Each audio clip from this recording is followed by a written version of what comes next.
Hi friends, welcome to Renna Samayal. இன்னைக்கு என்ன சமையல் பார்க்க போறோம்னா வீட்ல உள்ள எல்லாரும் ரொம்ப விரும்பி சாப்பிடுற மாதிரி சூப்பரான கோவக்காய் குருமா அதுக்கு அப்புறம் கொத்தவரங்காய் பொரியல் தான் பார்க்க போறோம். நல்ல காரசாரமான இந்த கோவக்காய் குருமாவோட இந்த கொத்தவரங்காய் பொரியல் வச்சு சாப்பிடுறதுக்கு ரொம்ப சுவையா இருக்கும். எளிமையான ரெசிபி தான் கோவக்காய் குருமா கொத்தவரங்காய் பொரியல். ரொம்ப சுவையாவும் எளிமையாவும் எப்படி செய்யறதுன்னு வாங்க பார்த்துடலாம். கோவக்காய் குருமா பண்ண போகிறோம். அதுக்கு முதல்ல எண்ணெய் சேர்த்துடலாம். குறைவான எண்ணெய் போதும், 2 டீஸ்பூன் சேர்த்துருக்கேன். எண்ணெய் சூடாயிட்டு இதில் பட்டை, கிராம்பு, ஏலக்காய், 1 டேபிள் ஸ்பூன் அளவுக்கு சோம்பு சேர்த்துக்கலாம். அதுக்கப்புறமா அரைச்சி வச்ச ஒரு வெங்காயம், 2 தக்காளியை மிக்சியில் சேர்த்து விழுது அரைச்சி வச்சுருக்கேன். தக்காளி விழுது சேர்த்துக்கலாம்.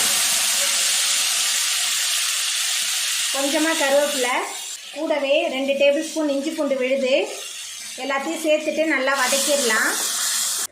வெங்காயம் தக்காளியெலாம் நல்லா வதங்கி இஞ்சி பூண்டோட பச்சை வாசனையெல்லாம் போயிடுச்சு. இப்போ இதில் நம்ம நறுக்கி வச்சுருக்கிற கோவக்காய் சேர்த்துக்கலாம். கோவக்காய் சேர்த்துட்டு கொஞ்ச நேரத்துக்கு நல்லா வதக்கிடலாம். கோவக்காய் சேர்த்துட்டு நல்லா வதக்கியாச்சு. இப்போ இதில் மசாலா தூள்லாம் சேர்த்துக்கலாம்.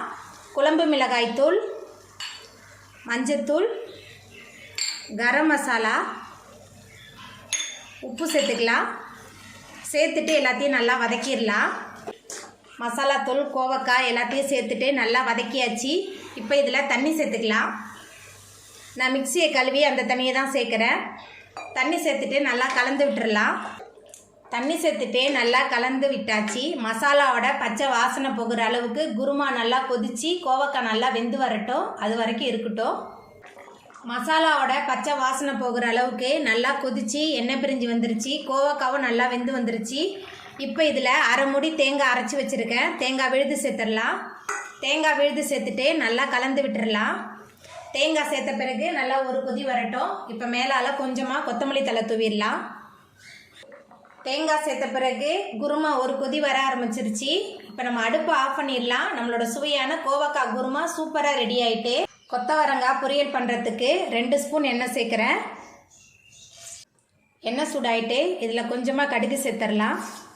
கடுகு பொரிய ஆரம்பிச்சிருச்சு. 10 சின்ன வெங்காயம் பொரியாக நறுக்கி வச்சுருக்கேன். சின்ன வெங்காயம் கொஞ்சமாக கருவேப்பிலை சேர்த்துடலாம். சேர்த்துட்டு நல்லா வதக்கிடலாம். வெங்காயம் லைட்டாக நல்லா வதங்கி வரணும். நல்லா வதக்கிடலாம். ரொம்ப நேரம் வதக்க வேணாம், கொஞ்சம் நேரம் வதக்கினா போதும். வெங்காயம் நல்லா வதங்கிருச்சு. இப்போ இதில் கொத்தவரங்காவை தண்ணியில் வேக வச்சு தண்ணியை வடித்து வச்சுருக்கேன். அந்த கொத்தவரங்காய் சேர்த்துக்கலாம். கொத்தவரங்காய் வேக வைக்கும் போதே கொஞ்சமாக உப்பு சேர்த்து தான் வேக வச்சுருக்கேன். இப்போ மஞ்சத்தூள் சேர்த்துக்கலாம். அதுக்கப்புறமா கொஞ்சமாக உப்பு சேர்த்துக்கலாம்.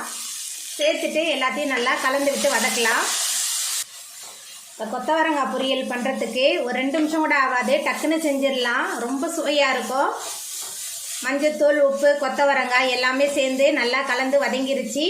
இப்போ இதில் கொஞ்சமாக தேங்காய் துருவல் சேர்த்துடலாம். தேங்காய் துருவல் சேர்த்துட்டு நல்லா கலந்து விட்டுட்டு நம்ம அடுப்பு ஆஃப் பண்ணிடலாம். அவ்வளோதாங்க, நம்மளோட சுவையான கொத்தவரங்காய் பொரியல் சூப்பராக ரெடி ஆகிட்டு. அவ்வளோதாங்க, ரொம்ப சுவையான கோவக்காய் குருமா கொத்தவரங்காய் பொரியல் அட்டகாசமாக ரெடி ஆகிட்டு. எளிமையான முறையில் செய்யக்கூடிய இந்த கோவக்காய் குருமா கொத்தவரங்காய் பொரியலை நீங்களும் உங்கள் வீட்டில் செஞ்சு பாருங்கள். இந்த வீடியோ உங்களுக்கு பிடிச்சிருந்தா லைக் பண்ணுங்கள், ஷேர் பண்ணுங்கள், கமெண்ட் பண்ணுங்கள், சப்ஸ்கிரைப் பண்ணுங்கள். அப்படியே பக்கத்தில் உள்ள பெல் பட்டனை கிளிக் பண்ணிடுங்க. நன்றி.